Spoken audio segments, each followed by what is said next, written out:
be in prayer. Oh, gracious God, as we come before you this time, we are humbled by the richness of our faith and the opportunity to be in conversation of how our faith speaks of who we are and who we are in relationship to you. Such an intimate relationship we have between ourselves and you. And when we find that challenged, our defenses go up and often conversations stop. But Lord, we thank you for the conversations that have been happening to include all of our brothers and sisters in our worship and in our life of our church. And Lord, we just pray that you will continue to guide us and to lead us. Open our hearts with your healing and with your love, that through all the conversations that are yet to be had, we can have the firm mercy of you in our heart and on our lips as we share with one another. And now we pray that you will be with us as we shift now to worship, to bring glory to your name and to recognize how you are calling us here to reach out into our families and our community, to bring healing and hope, to bring celebration and your word. Be with us, strengthen us, and lead us. In the name of Christ our Lord. Amen. Amen.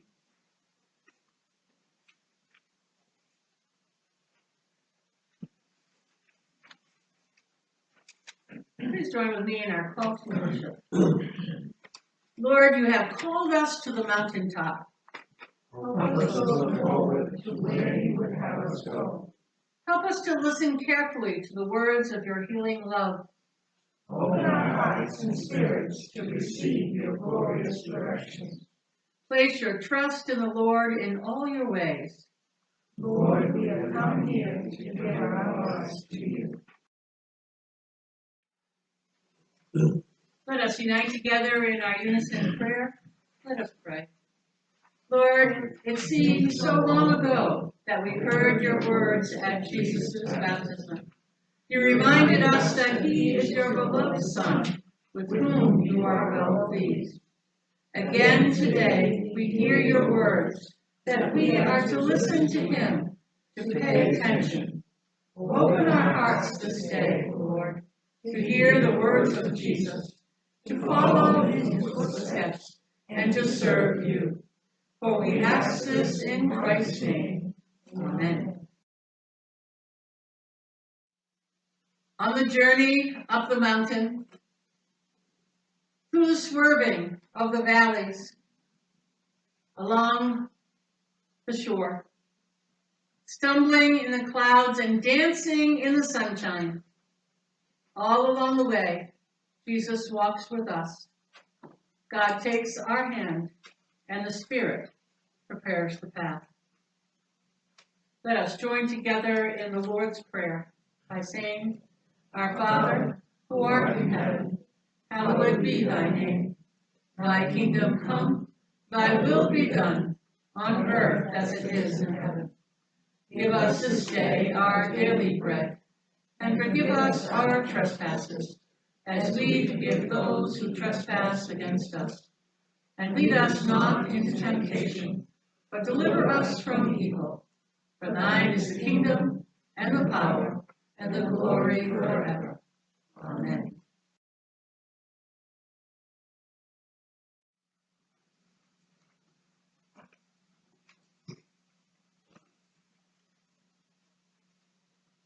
Our first scripture reading today is Exodus chapter 34, verses 29 to 35. Moses did not realize as he came back down the mountain with the tablets that his face glowed from being in the presence of God. Because of this radiance upon his face, Aaron and the people of Israel were afraid to come near him. But Moses called them over to him, and Aaron and the leaders of the congregation came and talked with him.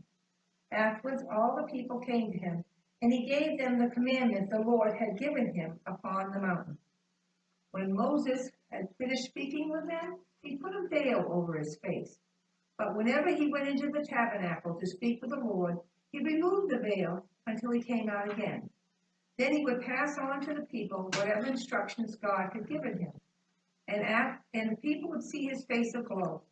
Afterwards, he would put the veil on again until he returned to speak with God.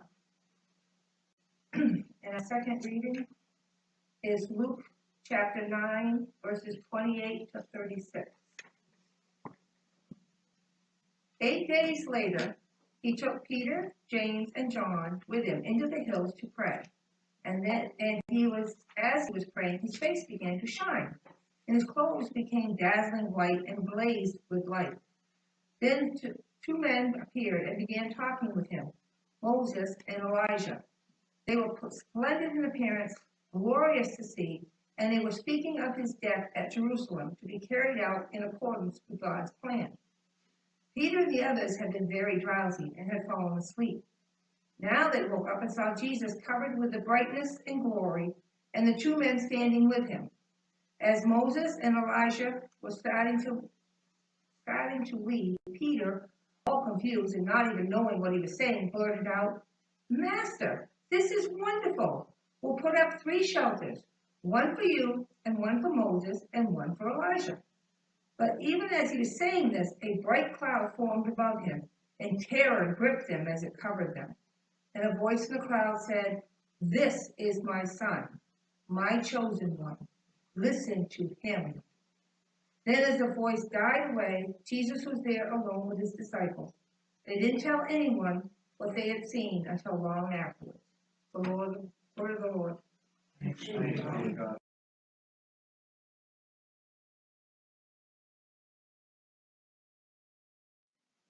Well, because I have those letters to write, and because it's communion, I'm not going to preach too long today. But I did want to just highlight a couple things in these passages. Let's remember that we have been in the season of Epiphany, which closes today. This is the Sunday of the Transfiguration of our Lord, and we are closing out that season. And if you remember, we talked about Epiphany being the manifestation of God, the glory of God being brought to earth. And we saw that through the coming of the wise men and the star. We saw that in Jesus' baptism and the clouds opening up and identifying Jesus as God's son, who he loved. And then we witnessed to that through the authority of God's word and God being, his glory being shown through Jesus standing up and bringing authority to his presence and reading that word. And the authority that Jesus had and the presence of God as he was healing and bringing the message of God to all people. For 2 weeks ago, actually the last time we were here, we talked about the blessings that come through the glory of God and the blessings that come to all people.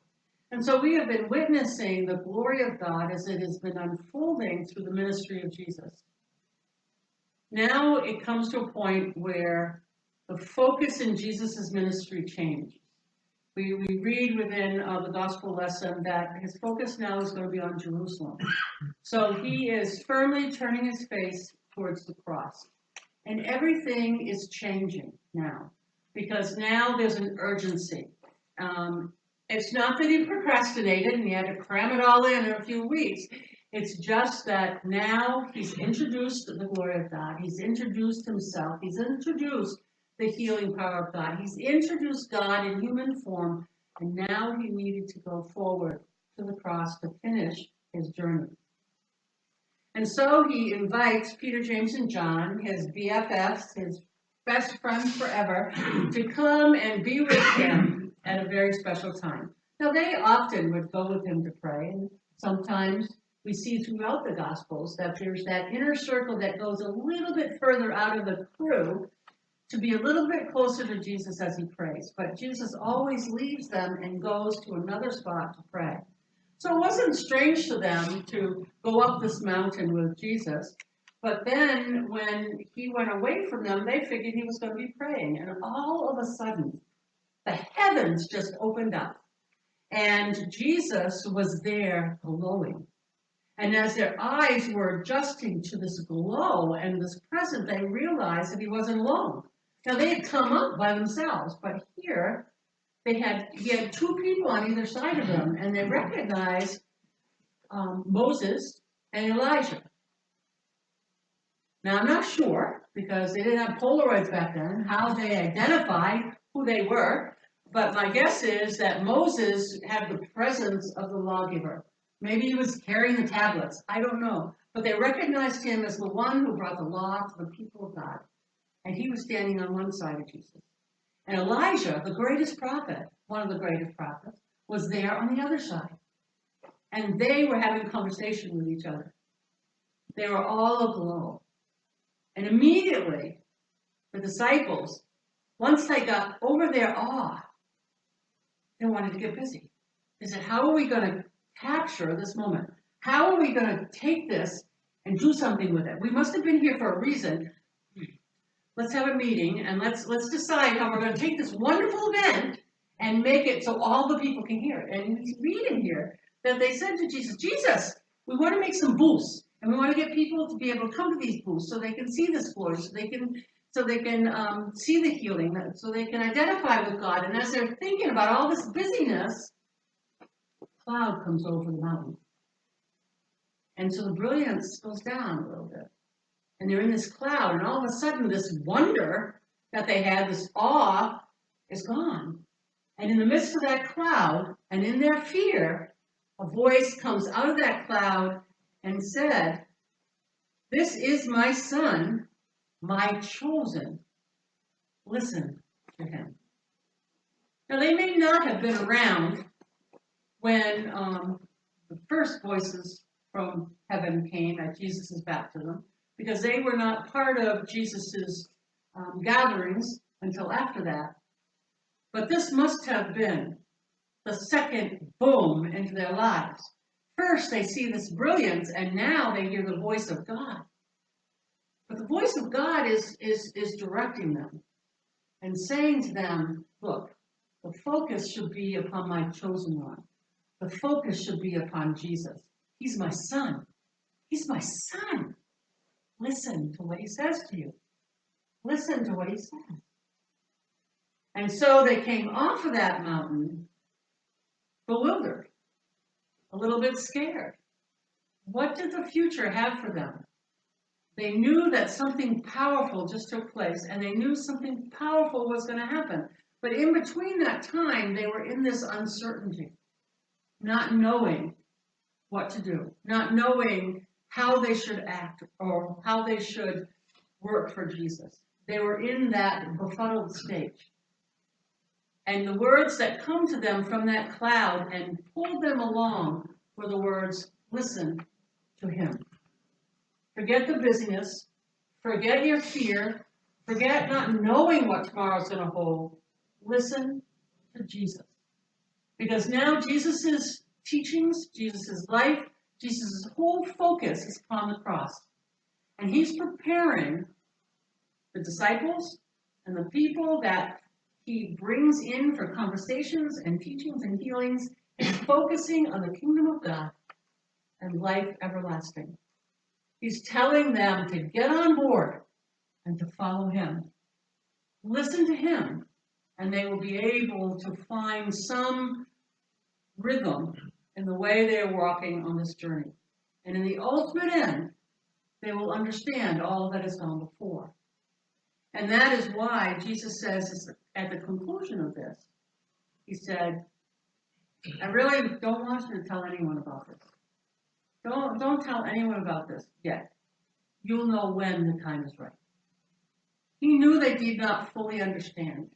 He knew that they would put so much emphasis on his glowing nature that they would forget the words that actually came from heaven. They would forget the power of the event and how that could transform their lives. And so he said, just don't say anything now. It will all come to be.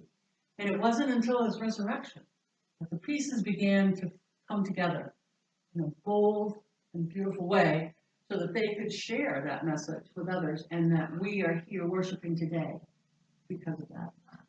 So this week, as we shift from Epiphany to Lent, we need to take with that take with us the radiance and the glory of God that is so evident in the Epiphany scriptures, and take them with us as we go into this time of self-reflection in Lent. Lent is a time of self-discipline, self-awareness, self-denial, and its focus is to center on your journey of faith. As Jesus journeyed towards Jerusalem and the cross, we journey deep into our own faith so that we have what we need to endure the challenges of our crosses as we meet them. The radiance that Moses had, the radiance that Moses, Jesus, and Elijah had, the same radiance that comes through our face and our beings when we have those aha moments with God. When God comes into our heart and brings us the saving love of Jesus Christ, we all of a sudden take on a whole new being in our lives, in the way we live, and how we choose. Lent gives us an opportunity to stop before the celebration of Easter and recognize that faith, where it has taken us and where it's going, where we've been and where we're going with that.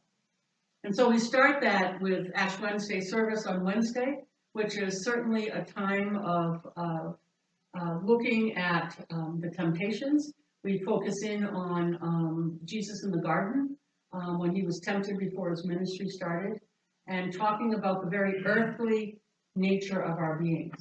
And then we start with Lent next Sunday, and I have put together a Lenten journey that focuses with the image of the fabric of life, weaving the fabric of life, focusing on the visual loom and weaving, the craft of weaving, and using that each week as we go through. And I hope that through those worship services as well as the devotions, you'll have the opportunity to look at your faith in a new way, so that when we come together on Easter, we can celebrate the complete pieces of the fabric of our lives and share that with one another. So that's just a little tickler for next Sunday coming up.